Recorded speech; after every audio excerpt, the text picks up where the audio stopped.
G'day guys and gal. Although most of you probably know me as the guy who makes shit Warhammer 40k lore content and is responsible for funding half of the fandom's gooning, I actually started off the channel making Warhammer fantasy content based around Total War Warhammer. My first video that actually popped off was a video discussing the fate of each legendary lord during the end times. On top of that, I've been playing Total War games since Rome 1, so I do have a decent idea on the topic of Total War Warhammer 40k. With the announcement, cinematic trailer, and even gameplay snapshot of Total War Warhammer 40k dropping, on top of some comments and answers from the developers, we now have some concrete things about the game we can talk about. Needless to say, the response to the trailer has been a little bit mixed. Many are very excited that such an awesome series is implementing Warhammer 40k, especially with how well Warhammer Fantasy translated over to the Total War formula. However, others are disappointed and feel as if it doesn't even look like a Total War game at all. So what's my take? Does this look like a dumbed down cash grab, or could this be the best Warhammer 40k game ever released? Before we get started, if you're looking to get an awesome Christmas gift for someone you respect, or maybe something nice for yourself going into the new year, then Manscaped has your back, as I've partnered with them for today's video. Now, I could talk about a huge range of products they have, like their Handyman to make grooming on the go a breeze, or their nice smelling body washes that actually make you smell like a man, but we're going to keep it simple today and talk about the Performance Package 5.0 Ultra. This package is everything a man needs to succeed, or just not be a smelly neckbeard, which is the same thing. First up is the Lawnmower 5.0 Ultra, Manscaped's flagship product and the ultimate device for keeping your body and balls clean shaven and ready to go. Featuring 60 minutes of runtime, skin-safe technology to reduce the chance of those nicks, which are the bane of your family jewels, and waterproofing. I personally just leave mine in the shower. Then there is Manscaped's new and improved Weed Whacker 3.0. Almost all the hair on your body has a time and place, except ears and nose hairs. That's always a no-go, and the Weed Whacker makes removing them very safe and easy. The package also features the Crop Preserver and Crop Soother, which are nice smelling creams for ball aftercare or just to delete stanky dick, which again, no one ever likes. Not to mention the package also comes with a free boxes and toiletries bag. Neat. So to get 50% off your order and free gifts, use my link or code Majorkill15. Cheers to Manscaped for sponsoring this video. Today we'll have a look at the Total Warhammer 40k announcement trailer to try to determine if this is going to be awesome or maybe quite shit. I also do know I look a bit haggard and tired right now. Look, I actually didn't get much sleep last night with what's going on in Australia in the Bondi shooting, but we're not actually very used to that kind of thing in Australia, so it does hit a little bit hard. And my family do all live in Sydney. But yeah, just thought if you were wondering why I look a bit fucked up today. Let's get into it. So in the past, I have actually commented on a potential 40k Total War game. My sentiment was that the Total War formula does not translate to a setting such as 40k. Firstly, the setting has never even remotely touched upon the modern eras, not even the World Wars. So them to now jump to hectic sci-fi in the far future is a massive shakeup. Now, Warhammer Fantasy did translate incredibly well, however, mostly because it was still reasonably medieval based, with large armies on cool maps, all taking place on a campaign map of the world. However, many things needed to be adjusted and changed for Total War Warhammer to work, and it does feel extremely different to classic Total War. In many cases, it is actually somewhat downgraded. For example, the sieges are notably shittier, there is no naval combat, the game can feel quite arcadey, in some respects the graphics are downgraded, and there is even other weird shit like artillery and gunner units not having reload animations. So as we see, Total War Warhammer was more like a new branching path, a side grade, as opposed to the next step in the Total War formula. I mean, compare it to Three Kingdoms Total War, which had all these new amazing features, and it honestly feels like two different entire game series. The reason why I'm highlighting Total War Warhammer is to show that even a setting that massively suited the Total War formula, there was a big shift from the norm and not always for the better. So for 40k, the shift would have to be astronomical to a point where it wouldn't even feel like a Total War game anymore. That was my original sentiment, but let's now check out the gameplay trailer and see for ourselves. So yes, once again, sexy as fuck cinematic. I'll never complain about Warhammer 40k cinematics, they always hit. Then onto the gameplay, and I honestly remember watching the trailer live, and as soon as it switched to the gameplay, I let out an audible ooft. Like, I know it's pre-alpha and will be tuned up a lot, but comparing the first impression of this to the first impression I got when I watched Total War Warhammer 1 gameplay reveal, it's pretty night and day. It just doesn't look like Total War. It looks like Dawn of War 4, with the biggest irony that Dawn of War 4 seems to have taken Total War's UI, and Total War took Dawn of War's UI. The gameplay shows Space Marines vs Orcs in a pretty chaotic battle taking place in a city. It technically shows off two different maps in the trailer, but they're pretty comparable. Now, I don't want to spend too long looking at and speaking about the graphics and visuals, as it is early days. However, this is the version they felt comfortable enough to share, and I assume the visuals are at least 80 to 90% finalized.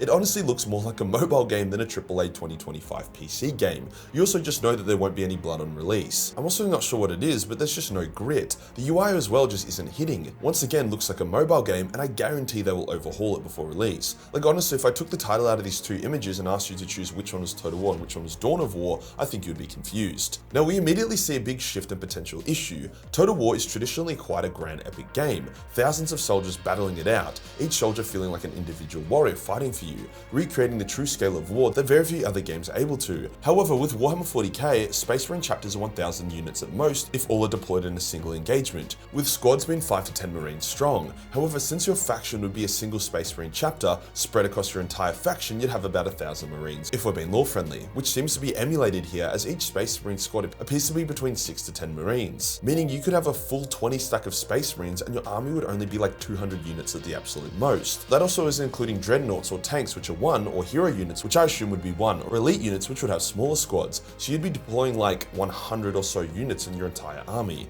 For some strategy games like Age of Empires or Dawn of War, that's epic. For the Total War series, it's a bit, I don't know, sad.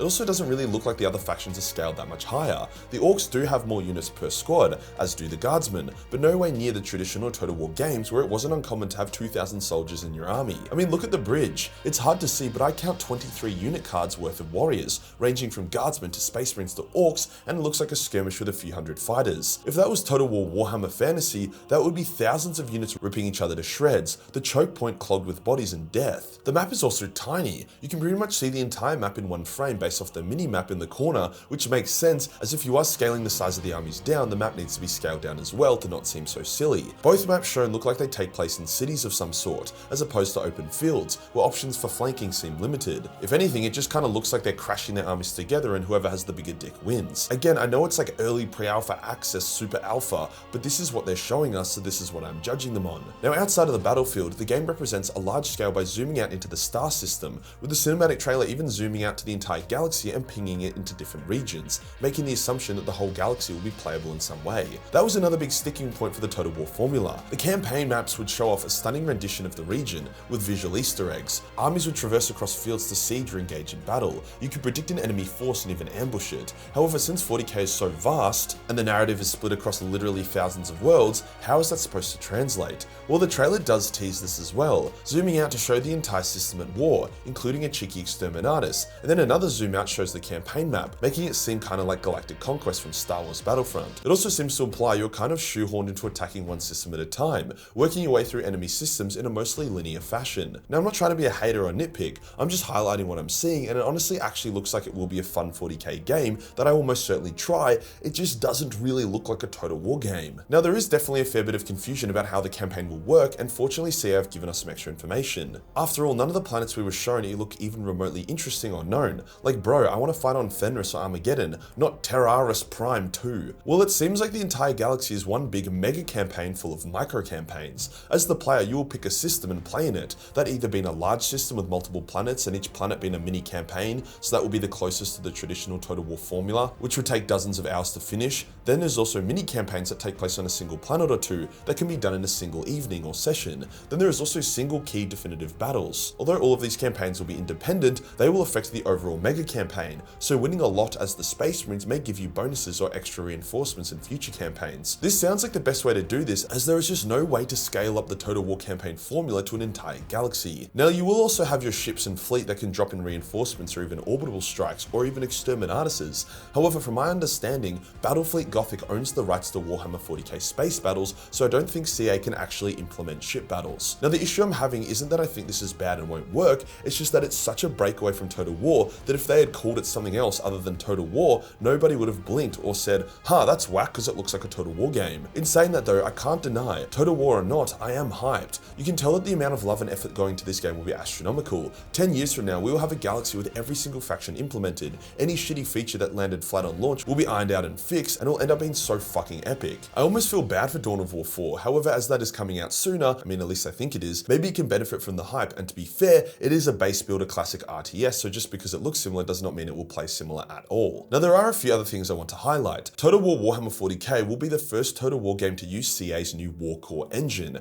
This makes sense as the current engine was already buckling under the strain of Total War Warhammer, so making all the hectic changes to make Total War 40k viable would make it shit itself. We don't know a lot about the new engine, however apparently it does allow for better graphics, better performance, dynamic destruction of buildings, better sieges, better gore with dismemberments that make more sense, significantly better modding support, which I know has been a massive issue for recent Total War titles, like the modelers have had to basically do some hectic software sorcery to make modding viable in the recent titles. Also, a lot more stability has been promised, as apparently the old engine was a nightmare to update and would always cause stuff to break, which we have seen with Total War Warhammer always having game-breaking bugs despite being out for so long. Another interesting feature of the new engine is that it will allow for future Total War titles to come out on console, which I am a bit iffy on. Consoles were never designed for strategy games like Total War, and I'm worried CA will dumb down Total War Warhammer 40k to make it more accessible for console and the wider market, at the cost of making the game feel more shallow and less interesting. But hopefully that isn't an issue. The game will also feature an in-depth army painter, meaning you can play as whatever chapter you want, even homebrew with a shitload of customization. So what are my overall thoughts? I believe I was right when I said that the Total War formula does not translate to Warhammer 40k, so CA fixed this by not using the Total War formula. This means we'll either get an awesome, unique game that will keep us 40k fans well fed for years to come, or we will get an experimental, buggy mess that will probably eventually be good, just through sheer throwing money at it. Honestly, I'd love to see gameplay of a more open field with larger armies, 5,000 guardsmen, 3,000 orcs, 500 space marines, alongside numerous tanks and even titans. That would really sell me on it. The way I would look at this is that Total War Warhammer 40k is now its own subgenre of Total War, completely removed from the main formula, with the upcoming Medieval 3 Total War being the true heir to the series and the next true entry. As a fun fact, Medieval 3 will also use the new War Core engine, the same as Total War Warhammer 40k, so I'm extremely keen to see what that engine can do when given the quintessential Total War experience. If you enjoyed the video and you want to support the channel, then pick up a Majorkill lore art calendar. 12 incredible artworks, only 1 week left, do not miss out. Hit the subscribe button, hit the real subscribe button for more thoughtful content. Join the Discord for more memes, and I'll see you in the next one. Peace.